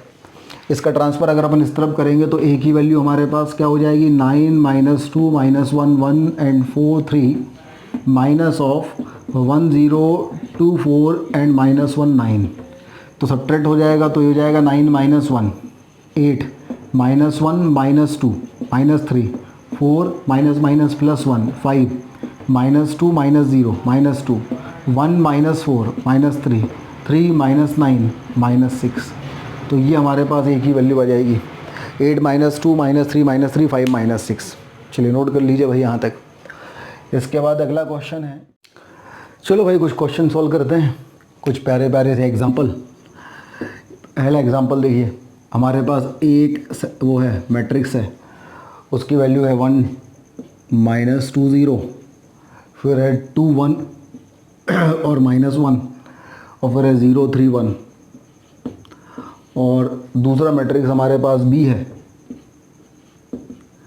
B की जो वैल्यू है वो है 1 2 0 1 2 0, फिर है -2 3 1 -2 3 1 और फिर है 2 1 0 2 1 0। ये B की वैल्यू है। और I जो है डिफाइन है आइडेंटिटी मैट्रिक्स ऑफ ऑर्डर 3। ऐसी चीज़ें डिफाइन है। बोला गया है find the value of 2A + 3B minus of 5I। इसकी वैल्यू निकालो क्या होगी। बहुत ही आसान है, सॉल्व कर लेते हैं। आप लोग पहले एक बार ट्राई कर लो, है ना, वीडियो पॉज करके, फिर हमारा देखना भाई। ऐसा नहीं पूरे छापते ही रहो, खुद अपने मन से भी कुछ करना चाहिए, है ना। रखें भाई, A की वैल्यू पुट करते हैं अपन। तो ये हो जाएगी 1 -2 0, ये हो जाएगी 2 1 -1 और ये हो जाएगी 0 3 1। फिर हो जाएगा 3 बी की वैल्यू रखेंगे तो ये हमारे पास हो जाएगी 1 2 0 -2 3 1 और 2 1 0 और फिर ये जाओ -5, तो 1 0 0 0 1 0 और 0 0 1, ये हमारे पास आ गया। तो अपन यहाँ पे लगाते हैं हम स्केलर का मल्टीप्लाइड वाला कंसेप्ट। अगर हम स्केलर का मल्टीप्लाइड वाला कंसेप्ट लगाते हैं तो क्या होगा, 2 अंदर जाएगा, सब एलिमेंट में मल्टीप्लाइड होगा, 2 सभी एलिमेंट में मल्टीप्लाइड होगा तो ये हो जाएगा 2, फिर 2 इंटू -2 हो जाएगा -4, 2 इंटू 0 हो जाएगा 0, 2 इंटू 2 हो जाएगा 4, 2 इंटू 1 हो जाएगा 2, 2 इंटू -1 -2, 2 इंटू 0 हो जाएगा 2, 2 इंटू 3 हो जाएगा 6, 2 इंटू 1 हो जाएगा 2, यहाँ पे +3 हो गया तो 3 अंदर जाएगा सभी एलिमेंट्स के पास, जाने दो भाई, 3 इंटू 1 हो गया 3, 3 इंटू 2 हो गया 6, 3 इंटू 0 हो गया 0, फिर 3 इंटू -2 हो गया -6, 3 इंटू 3 हो गया 9 और 3 इंटू 1 हो गया 3, फिर 3 इंटू 2 हो गया 6, 3 इंटू 1 हो गया 3 और 3 इंटू 0 हो गया 0 और माइनस फिर यहाँ 5 अंदर जाने दो तो ये हो गया 5 0 0 0 5 0 और 0 0 5, ये हमारे पास आ गया। जब ये हमारे पास आ गया है अब हम इनको प्लस माइनस जो बोला है वो कर देते हैं भाई साहब। प्लस माइनस क्या बोला है देखें, तो पहला एलिमेंट इसका +2 फिर ये +3 फिर -5 फिर ये माइनस का 4 प्लस का 6 और माइनस का 0, फिर ये हो गया 0, फिर ये +0 और वो -0, फिर यहाँ पे आए तो ये हो जाएगा 4 -6 -0, फिर ये हो जाएगा हमारे पास 2 + 9 + 5, फिर हो जाएगा -2 + 3 + 0, फिर 0 + 6 -0, फिर हो जाएगा 6 -3 -0, फिर 2 -0 -5, ये हमारे पास कहानी आ जाएगी। अब इसको अपन सॉल्व कर दें तो 3 + 2 5 -5 0, 6 - 4 2 और ये तो हो गया 0, ये 4 - 6 हो गया हमारे पास -2 और यहाँ पे चेक करें 2 9 और ये -5 आएगा यहाँ पे, तो 9 और 2 11, 11 में से अपने पास 5 गए तो कितना हो गया 6, 3 - 2 कितना हो गया 1, यहाँ पे आ गया +6, 6 - 3 हो गया 3 और 2 - 5 हो गया -3। तो इस तरीके से ये हमारे पास 2 - 3 ठीक है, तो इस तरीके से ये हमारे पास आंसर आ जाएगा। अच्छा इसमें थोड़ा सा गड़बड़ है, 2 बाहर दिया था ना, इसके क्वेश्चन में अपन ने यहाँ 1 लिया था कि 2 लिया था, देख लेना। अगर यहाँ पे 1 लिया था तो यहाँ 2 सही है, और अगर यहाँ पे 2 था तो यहाँ 4 हो जाएगा, है ना। मैं याद नहीं है मुझे मैंने क्या लिया था, एक बार चेक कर लेना इस चीज़ को, ये यहाँ पे जो है ये करेक्ट है कि नहीं है, ठीक है, एक बार इसको चेक कर लीजिएगा तो ये आंसर इससे इफेक्ट होगा। चलिए आगे बढ़ते हैं अपन क्वेश्चन नंबर 2 के बाद क्वेश्चन नंबर 3। क्वेश्चन नंबर 3 पे आते हैं भाई। क्वेश्चन नंबर 3 में देखें, बहुत ही आसान है। अगर हमारे पास 2 मैट्रिक्स हैं x and y, capital X and capital Y जो हैं ये हमारे पास मैट्रिसेस हैं, और इस तरीके से हैं कि अगर मैं 2 of capital X minus y की वैल्यू निकालता हूँ तो ये वैल्यू जो है वो 6 -4 -6 2 और 0 1 ये है। एक बार चेक कर लूँ, 6 -4 -6 2 0 1, ठीक। दूसरा हमारे पास है x + 2y, x + 2y की जो वैल्यू है वो क्या है 3 - 2 2 1 2 1 और 5 - 7। एक बार चेक कर लें भाई, 3 - 2 2 1 एंड 5 - 7 बिल्कुल सही है। बोला गया find the value of x and y, find the value of x and y, ये क्वेश्चन है। तो बेसिकली हम इसमें क्या करेंगे कि ये वाला जो मैट्रिक्स है इसको हम थोड़ी देर के लिए कैपिटल A मान लेंगे, और ये वाला मैट्रिक्स को हम थोड़ी देर को कैपिटल B मान लेंगे। तो 2 इक्वेशन 2 अननोन हो जाएंगे, उनको हम सॉल्व करके x और y की वैल्यू निकाल देंगे तो आंसर आ जाएगा। चलिए देखते हैं अपन सॉल्व करते हैं। थोड़ी देर को मैंने इस वाले मैट्रिक्स को कैपिटल A मान लिया और दूसरे वाले को मैंने कैपिटल B मान लिया। अगर मैंने ऐसा माना है तो हमारे पास जो इक्वेशंस बनेंगी वो कुछ इस तरीके से हो जाएंगी। एक हमारे पास हो जाएगी 2x minus of capital Y equal to capital A, और दूसरा हो जाएगा x + 2y equal to capital B। तो हम इन दोनों इक्वेशन को सॉल्व करेंगे और x और y की वैल्यू निकाल देंगे। कर देते हैं सॉल्व। ये इक्वेशन नंबर 1 है, ये इक्वेशन नंबर 2 है। ऊपर वाले में हमने 2 से मल्टीप्लाइड कर दिया तो 4x minus of 2y equal to 2a, और ये हो जाएगा x plus 2y equal to b। Add करेंगे तो हमारे पास 5x की वैल्यू हो जाएगी 2a प्लस b।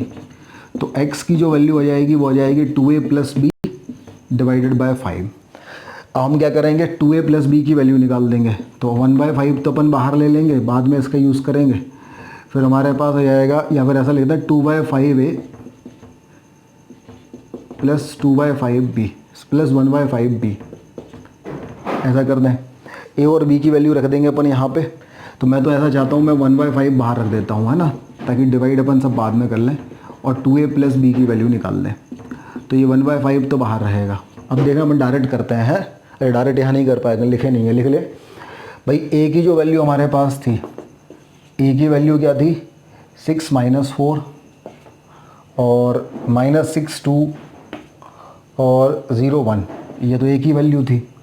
अगर b के बारे में बात करें अपन तो b की वैल्यू हमारे पास क्या थी, b की वैल्यू थी 3 minus 2 3 minus 2 2 1 2 1 and 5 minus 7 5 minus 7। अब अगर मुझे 2a प्लस b निकालना है तो मैंने इसमें 2 से मल्टीप्लाइड किया तो कितना हो गया 12, और प्लस b का प्लस क्या है 3, तो 12 प्लस 3 हो गया। फिर मैंने इससे 2 से मल्टीप्लाइड किया, इसमें कर लेते हैं, इसमें 2 से मल्टीप्लाइड किया तो कितना हो गया -8, और प्लस b मतलब कितना हो गया -2। फिर मैंने इसमें 2 से मल्टीप्लाइड किया तो कितना हो गया -12, और प्लस b मतलब हो गया +2। फिर मैंने इसमें 2 से मल्टीप्लाइड किया तो कितना हो गया 4, और प्लस b मतलब +5। फिर मैंने इसमें 2 से मल्टीप्लाइड किया तो क्या हो गया 0, और प्लस b तो +5। फिर मैंने इसमें 2 से मल्टीप्लाइड किया तो 2 और -7, तो ये जाएगा 1/5, ये जाएगा 15 -10 5 5 और -5।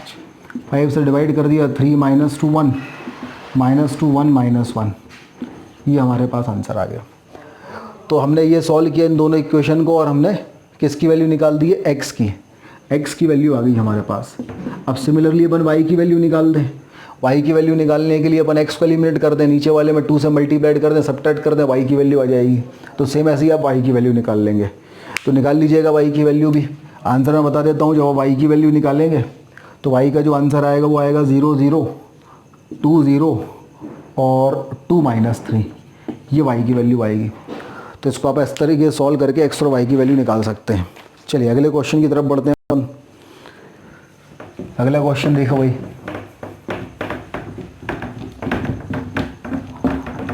होमवर्क हो गया भैया, मैं बताना भूल जाऊँ अगर, तो इसलिए पहले बता देता हूँ। एनसीईआरटी में शायद चैप्टर नंबर 3 का नाम मैट्रिक्स है, तो मैट्रिक्स वाला जो भी चैप्टर उसकी फर्स्ट एक्सरसाइज आपको होमवर्क है ना। अगर चैप्टर 3 है तो एक्सरसाइज 3.1 जो है वो आपका होमवर्क है। सामने एनसीईआरटी नहीं है तो एग्जैक्टली याद नहीं है अभी।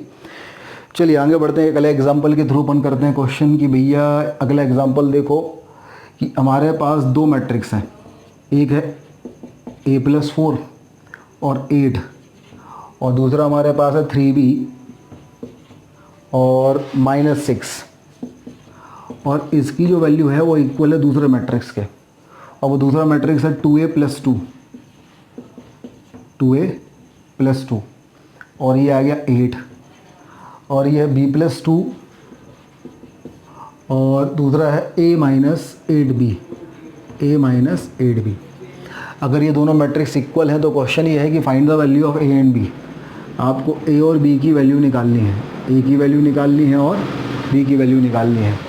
तो बहुत ही आसान है भाई, इक्वलिटी ऑफ 2 मैट्रिक्स का सवाल हो गया। ये दोनों का ऑर्डर सेम है तो करस्पॉन्डिंग एलिमेंट्स इक्वल होंगे। तो इसका पहला एलिमेंट है a+4 और इसका पहला एलिमेंट है 2a + 2। ये बराबर अगर होता है तो 2a - a हो गया a, और 4 - 2 हो गया 2, तो a की वैल्यू आ गई 2। फिर ये 8 = 8 तो ऑलरेडी है, 3b = b + 2, 3b = अगर b + 2 होता है तो 3b - b हो गया 2b = 2, तो b की वैल्यू आ गई 1। अच्छा, एक रिलेशन और बन रहा है, -6 की वैल्यू जो है वो a - 8b के इक्वल हो रही है। तो हम इसे चेक कर लें कि ये सही है कि गलत है। तो हमने यहाँ पे पुट कर दिया a = 2 और b = 1। तो अगर हमने a = 2 रखा और b = 1 रखा तो -6 इक्वल टू -6 2 है। इसका मतलब ए की वैल्यू 2 और बी की वैल्यू 1 इसको सेटिस्फाइड भी कर रही है। तो आंसर हमारे पास क्या आ गया, ए की वैल्यू 2 होगी और बी की वैल्यू 1 होगी। ये हमारे पास एक क्वेश्चन हो गया। चलिए अगला क्वेश्चन करते हैं, इतना नोट कर लीजिए पॉज करके। अगला क्वेश्चन देखिए,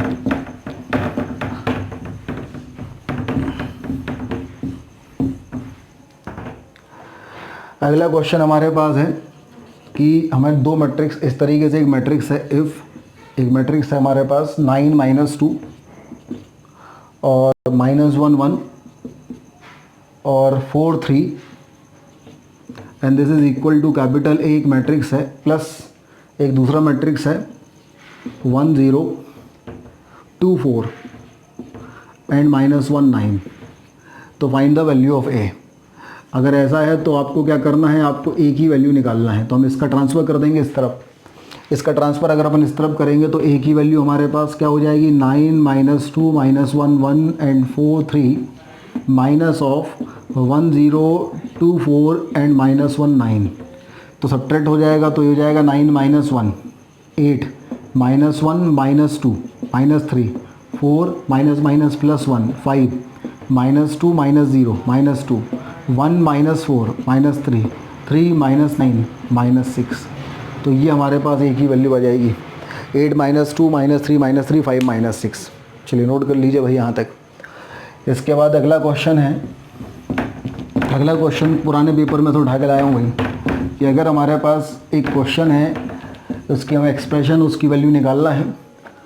देखिए ज़रा, बोला गया है एक एक्सप्रेशन है, ये दिया है कॉस थीटा और अंदर हमारे पास दिया है cos theta minus sine theta और ये दिया हुआ है sine theta cos theta, sine theta cos theta और प्लस हमारे पास है साइन थीटा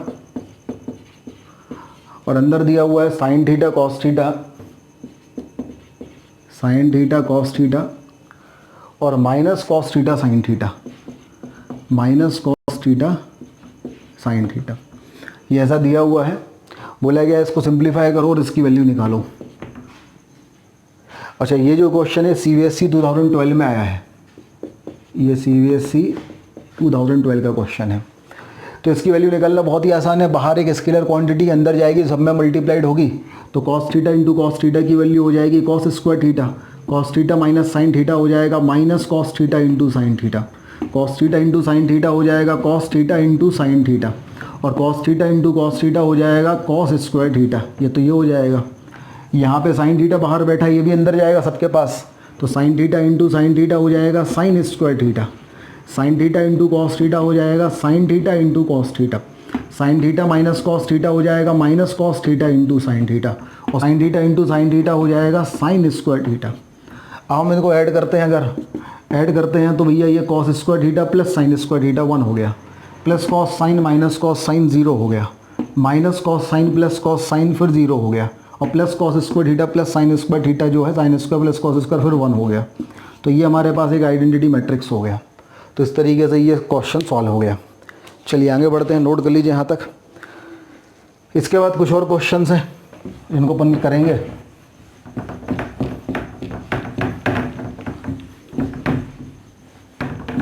अगला क्वेश्चन देखो भैया, अगला क्वेश्चन हमारे पास ये है, ये एक क्वेश्चन है, ये भी CBSE वाला पुराना क्वेश्चन है।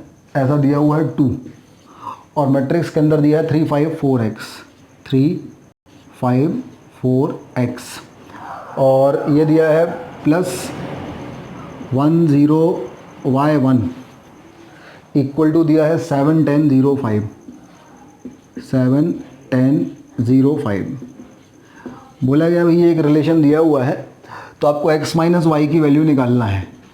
Find the value of x minus Y, ये हमारे पास क्वेश्चन है। ये भी CBSE 2014 का क्वेश्चन है। This is the question of CBSE 2014। चलिए इसको अपन सॉल्व करते हैं।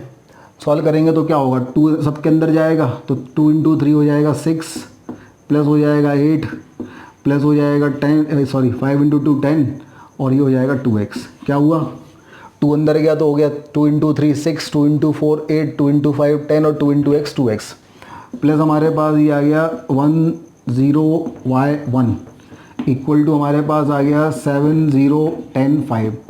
अब इनको ऐड करेंगे तो 6 + 1 हो जाएगा 7, 8 + y, 10 + 0 हो जाएगा 10 और 2x + 1 और इसके इक्वल टू में ये हमारे पास आ गया 7, 10, 0, 5। अब साफ साफ दिख रहा है 7 7 के इक्वल है, 10 10 के इक्वल है, तो 8 + y 0 के इक्वल होगा। अब अगर हमारे पास 8 + y 0 के इक्वल होगा तो y की वैल्यू तो आ जाएगी -8 और 2x + 1 5 के इक्वल होगा। 2x + 1 अगर 5 के इक्वल होगा तो x की वैल्यू आ जाएगी 2।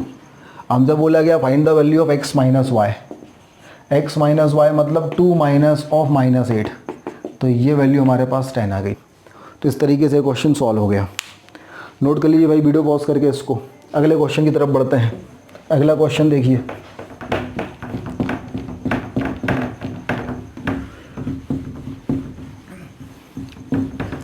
अगला क्वेश्चन हम देखते हैं। अगला क्वेश्चन भी CBSE का पुराना क्वेश्चन उठाया है कि भाई हमारे पास अगर a की जो वैल्यू है a एक मैट्रिक्स है, इसकी वैल्यू है -1 3 और 2 4, ये किसकी वैल्यू है a की। b की जो वैल्यू है b की वैल्यू है 3 1 एंड -2 5, 3 1 एंड -2 5, ये किसकी वैल्यू है b की। और बोला गया है इफ़ 2a + b प्लस एक और मैट्रिक्स है x, इसकी वैल्यू एक नल मैट्रिक्स है, जहाँ पे x जो है एक मैट्रिक्स है 2/2 का और जो O है ये नल मैट्रिक्स है 2/2 का। तो x मैट्रिक्स की वैल्यू क्या होगी, ये क्वेश्चन है। बहुत ही आसान क्वेश्चन है, ये CBSE 2002 का सवाल है भैया। तो बहुत ही आसान है भाई, x की वैल्यू क्या होगी, तो x की वैल्यू अपने पास हो जाएगी O - 2a - b। अब O क्या है 0 0 0 0 माइनस ऑफ 2, a की वैल्यू क्या है -1 3 2 4 माइनस ऑफ b की वैल्यू क्या है 3 1 -2 5। इसको सॉल्व कर लेंगे, आंसर निकल आएगा, x की वैल्यू आ जाएगी। नोट कर लीजिए इसको। चलिए आगे बढ़ते हैं। अगला सवाल,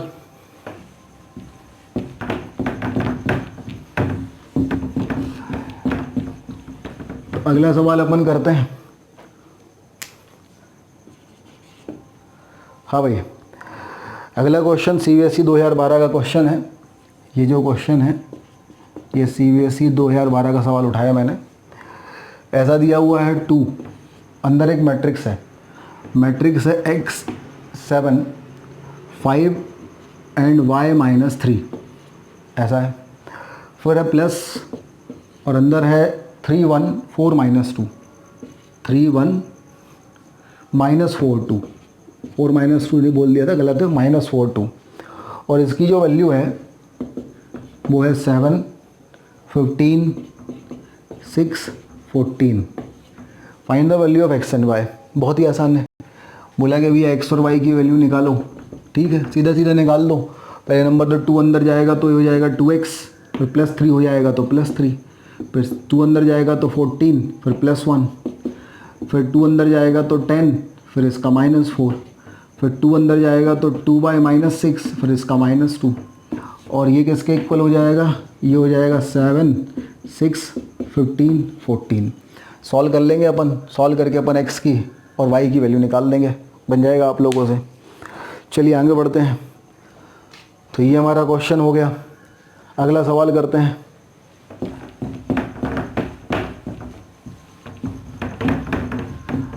देखो भैया, एक और सवाल देख लो।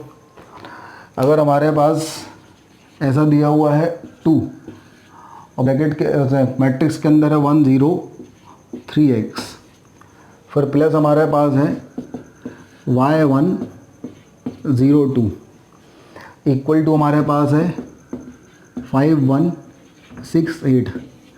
Find the value of x and find the value of y। बहुत ही आसान है, बन जाएगा, कर लेना है इसको। तो यहाँ तक अपन ने क्वेश्चन कर लिए और इसके साथ NCERT की एक्सरसाइज 3.1 जो है, NCERT की एक्सरसाइज 3.1 अपना होमवर्क है, ये कर लीजिएगा। ठीक है, चलिए मिलते हैं अगली क्लास में। धन्यवाद।